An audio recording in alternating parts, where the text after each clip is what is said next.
obsessão do Alexandre de Moraes pelo Alan vai acabar derrubando o Alexandre de Moraes. É uma obsessão, é uma loucura. Ele deve passar o dia pensando como eu vou derrubar o Alan dos Santos. E só que eu quero repetir o que o Consta disse. Nós não estamos falando, até porque esse programa não é sobre isso, e nós aqui não somos assim. Tic-tac, 48 horas, agora vai. Não é sobre isso. Nós estamos falando sobre a construção de um caminho muito importante que envolve o campo do judiciário nos Estados Unidos. Ah, mas os americanos estão preocupados com o Brasil? Estão, mas até certo ponto. O que nós temos que entender é que a nova administração do Donald Trump é o quê? Que a gente sempre fala aqui, e a campanha dele foi assim: América para os americanos, no sentido de proteger os cidadãos dos Estados Unidos da América. O Constantino é cidadão aqui, eu também, e assim como o Alan dos Santos, o Lacombe também já está no caminho da cidadania. Então, nós não estamos falando de interferência de uma peça judiciária pedindo que o Alexandre de Moraes faça alguma coisa no Brasil. Essa peça é uma peça de 32 páginas, eu também li as 32 páginas, eu fico lendo as páginas para mastigar tudo para trazer aqui para vocês. E existem pontos ali nessa peça, nesse instrumento jurídico, que eles pegam muito nos pilares mais protegidos e sagrados dos Estados Unidos. Um deles é a primeira emenda à Constituição, que é sobre a liberdade de expressão. Eu vou trazer para vocês só três pequenos parágrafos aqui da peça. Inclusive, a peça, ministro Toffoli, o senhor está ali mencionado em 2 páginas, viu? O amigo do meu pai, está tudo ali. Eles descreveram o episódio inteiro de como aconteceu aquela censura.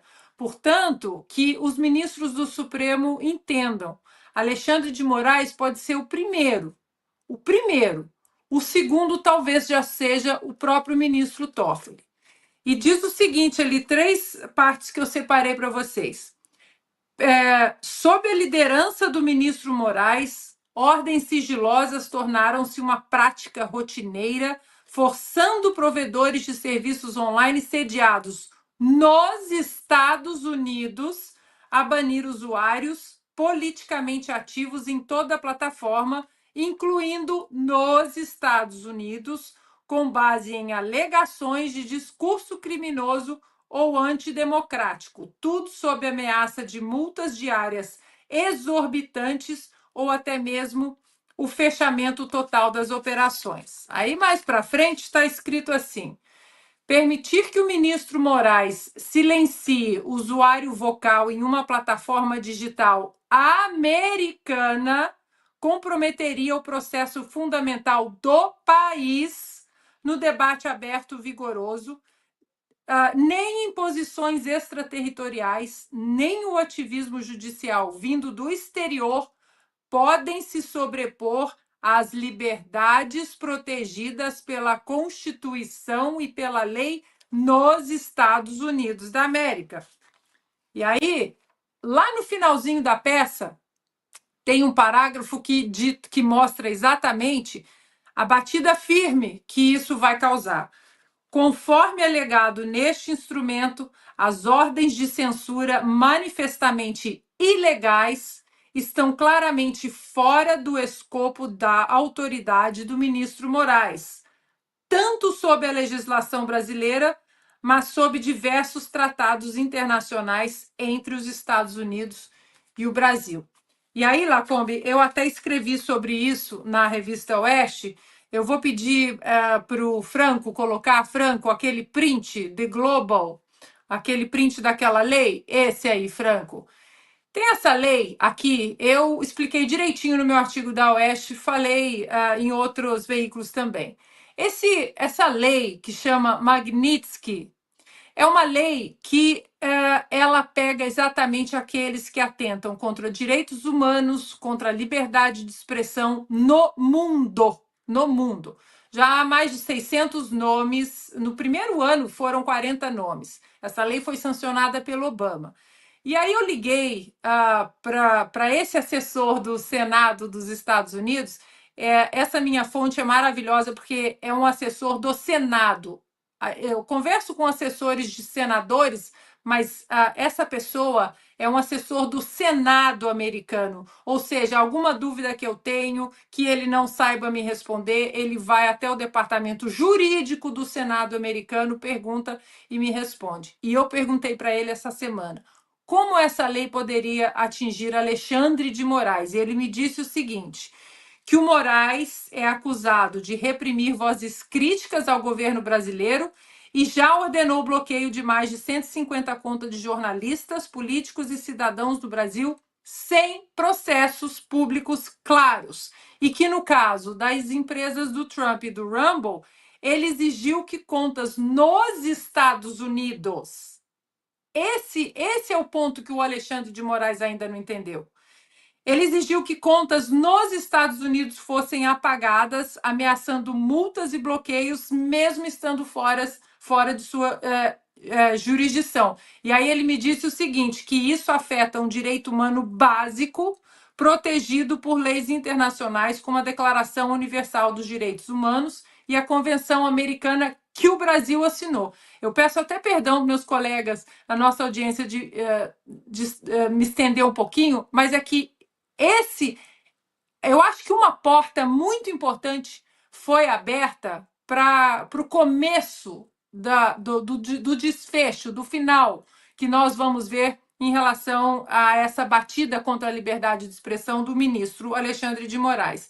E aí, esse assessor me disse o seguinte também, que é preciso mostrar que é um padrão sistemático e que, no caso do Alexandre de Moraes, isso é muito comprovado, principalmente porque a Casa dos Representantes tem aquele relatório dos Twitter Files Brasil de 541 páginas que mostra que há um padrão sistemático do Alexandre de Moraes em relação à tortura psicológica, ao banimento de perfis e bloqueios de contas sem o menor, né, esclarecimento.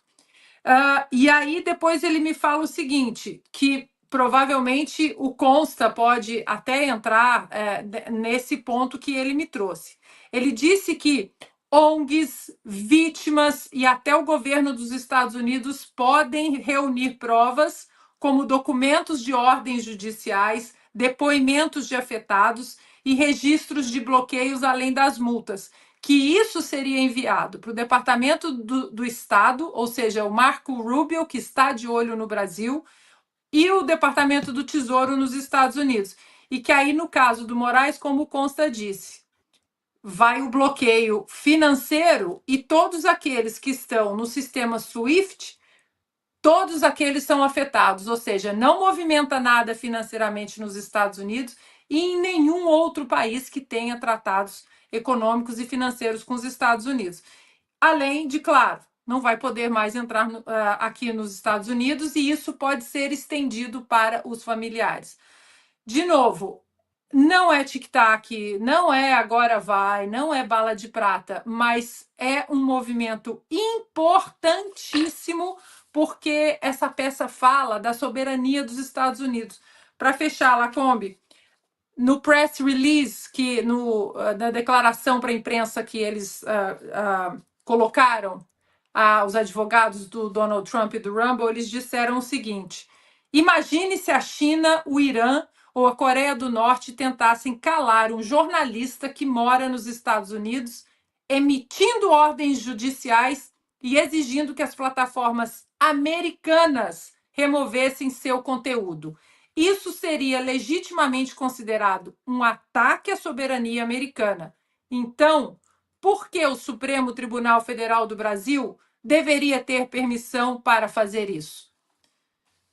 Bom, tem muita coisa para acontecer. De novo, peço perdão por me estender aqui, mas é preciso explicar que isso não é apenas agora vai uma bomba, mas é um capítulo importantíssimo para que esse tirano que resolveu estabelecer um regime totalitário no Brasil, ele comece a pagar pelos seus crimes.